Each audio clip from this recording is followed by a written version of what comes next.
कहीं पर black list use हो रही है, कहीं पर लॉक।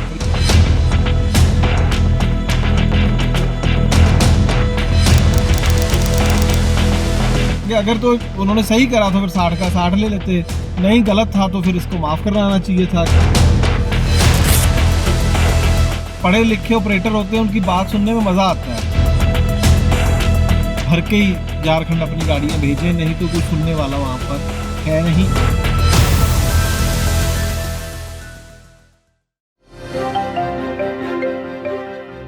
दोस्तों, कुछ समय पहले हमने एक रिपोर्ट आपको दिखाई थी, अब खैर नहीं नागालैंड वाली गाड़ियों की।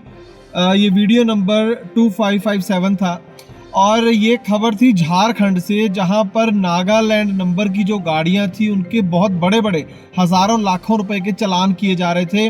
उसके अंदर हमने सवाल उठाए थे, ये चालान करने का जो उनका तरीका है या लॉजिक है, उसके ऊपर हमने सवाल उठाए थे कि किस तरीके से वो ये चालान कर सकते हैं या नहीं कर सकते। लेकिन आज की ग्राउंड रिपोर्ट में एक और नया मुद्दा झारखंड सरकार का जो ट्रांसपोर्ट विभाग है उसके बारे में उठाने जा रहे हैं। उन्होंने एक नई तरकीब अब बना ली है। बड़े बड़े चालान गाड़ियों के वहां पर हो रहे हैं और खास करके ये गाड़ियां नॉन स्टेट गाड़ियां, यानी कि झारखंड के बाहर की गाड़ियां, यूपी है, पंजाब है और कोई भी राज्य की गाड़ियां हैं, उनका एक बिल्कुल ही एक नई चीज बनाकर उसके ऊपर बहुत बड़े बड़े 50,000 60,000 रुपए के चालान किए जा रहे हैं।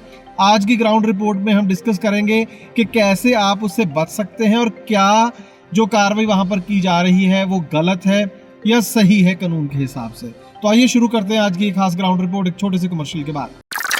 ट्रांसपोर्ट टीवी की पेशकश है ट्रांसपोर्ट मॉल, जो कि गाड़ियों का बीमा करवाने के लिए सबसे सही जगह है। तो बीमा के लिए व्हाट्सएप करें गाड़ियों के नंबर 90 831 90 831 पर।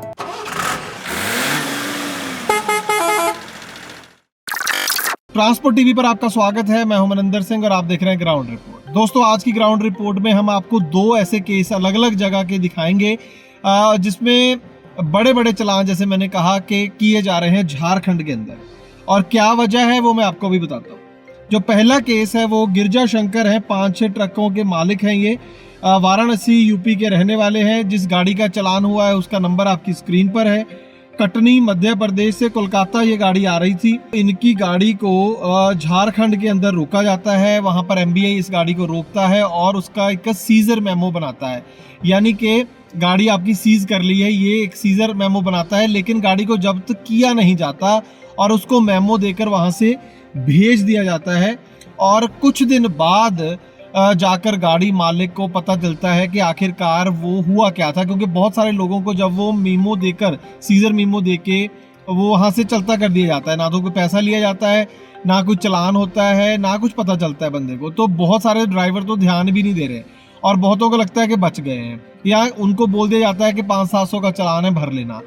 लेकिन हुआ ये कि कुछ दिन बाद, लगभग 18 दिन के बाद, जब ये गिरजा शंकर जो गाड़ी के मालिक हैं वो अपना टैक्स ऑनलाइन भरने लगे, तो उनको पता चला कि मेरी गाड़ी को लॉक कर दिया गया है। जी हाँ, एक पहले यूज होती थी टर्म ब्लैक लिस्ट, अब कहीं पर ब्लैक लिस्ट यूज हो रही है, कहीं पर लॉक। लेकिन मतलब मोटा मोटा दोनों का सेम है कि आप कुछ भी काम अपनी गाड़ी का, रिन्यूअल का हो गया या टैक्स भरने का, कुछ भी नहीं कर सकते हैं।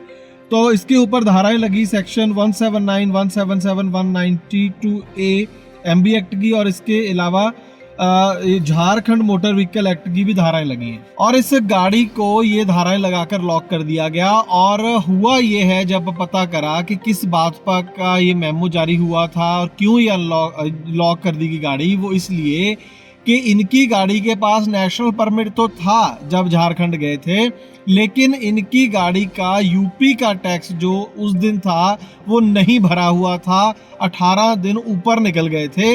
इस वजह से ये चालान वहां पर इनका कर दिया गया और गाड़ी को लॉक कर दिया गया। अब ये कर सकते हैं या नहीं कर सकते हैं? अगर यूपी का टैक्स नहीं भरा होम स्टेट का, तो झारखंड को क्या प्रॉब्लम है? ये सारी चीजें बात करेंगे। एक केस और सुन लीजिए आप।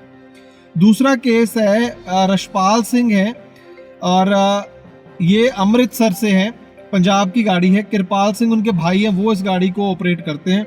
गाड़ी का नंबर आपकी स्क्रीन पर है। इससे पहले सॉरी मैं एक चीज़ और बताऊं कि जो पीछे मैंने बताया अभी गिरजा शंकर जी वाली, उसके अंदर जिस दिन वो इस गाड़ी का टैक्स भरने लगे और पता चला कि लॉक हो गई, उस दिन उन्होंने अपनी दूसरी गाड़ी चेक करी, वो भी झारखंड से गुजरती है और उसको भी लॉक कर दिया सेम तरीके से, पता ही नहीं था उनको कि वो भी लॉक कर दी गई है। 2 गाड़ियां हो गई उनकी लॉक। तो अब रिशपाल सिंह पर आते हैं।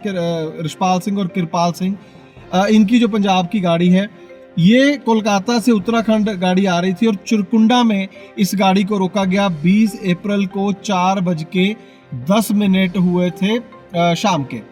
तो इस गाड़ी को भी सेम चीज़ रोका गया, मीमो दे दिया गया, लेकिन उसने फटाफट, ड्राइवर ने अपने ओनर को फ़ोन करा कि सर ये हुआ, तो वो समझ गए कि अच्छा भी टैक्स भरने को लेके ये कह रहे हैं। तो गाड़ी मालिक ने इमीडिएटली 4:10 पर ये गाड़ी रोकी थी, 4:28 पर टैक्स भर दिया पंजाब का। और इस गाड़ी के भी अभी 19 दिन ऊपर निकल गए थे, मतलब जो ड्यू डेट थी पंजाब वाली उसके 19 दिन ऊपर निकल गए थे, लेकिन नेशनल परमिट जो था वो गाड़ी के पास था।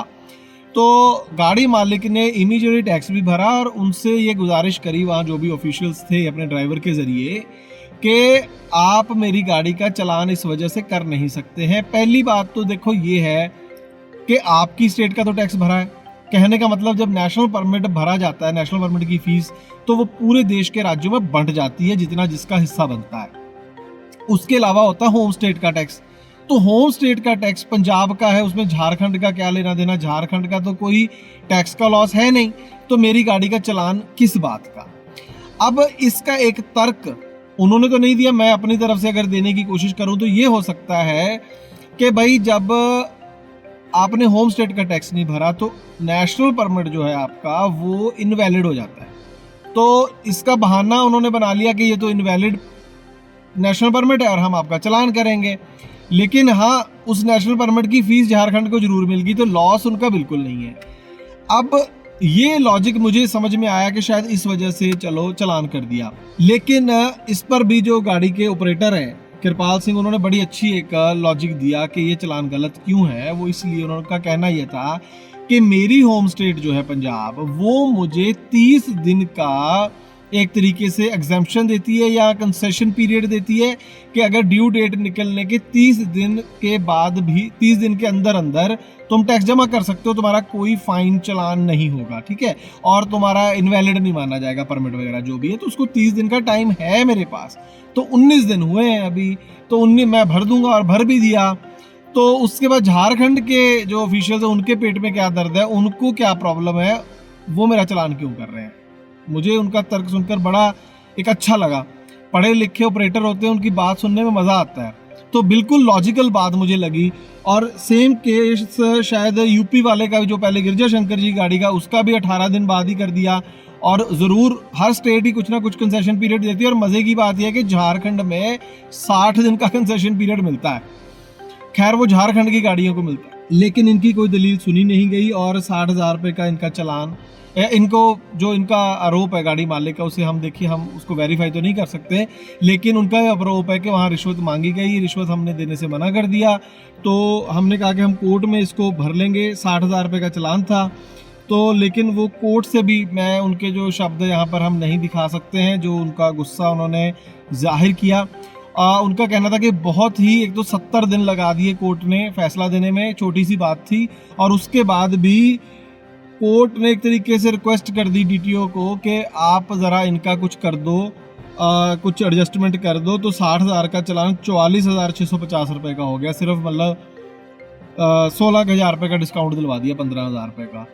तो कोर्ट का काम तो ये था कि अगर तो उन्होंने सही करा तो फिर 60 का 60 ले लेते, नहीं गलत था तो फिर इसको माफ़ कराना चाहिए था। खैर वो, मतलब जो भी कार्रवाई हुई वो बिल्कुल इससे संतुष्ट नहीं है। रिशपाल जी ने और भी चीज़ें बताई कि जैसे जो सेक्शन लगे, जो मोटर व्हीकल एक्ट के सेक्शन लगे हैं, उसमें 177 में 1,000 रुपये का चलान है, 179 में 2,000 का चलान है, 192A में भी 10,000 का ज़्यादा से ज़्यादा चलान है, और जो JMVT का झारखंड का जो एक्ट लगा दिया उसमें भी कोई ऐसी धारा ही नहीं है, वहाँ पर ऐसा कुछ लिखा ही नहीं है कि होम स्टेट का वो ना हो तो इतना ये वो लगेगा।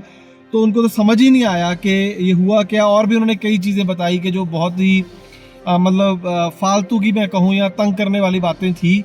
और मतलब जैसे कोर्ट के फैसला आने के बाद वो ड्राइवर की डिटेल मांग रहे हैं कि भाई चालान करना है, रिकॉर्ड बुक्स में भरना है, मतलब इस तरीके की हरकतें जो, जिससे ये सिर्फ पता चल रहा है कि जहाँ तो ये रिश्वत लेने का ढंग बनाया नया, या फिर सरकारी खजाना भरने का।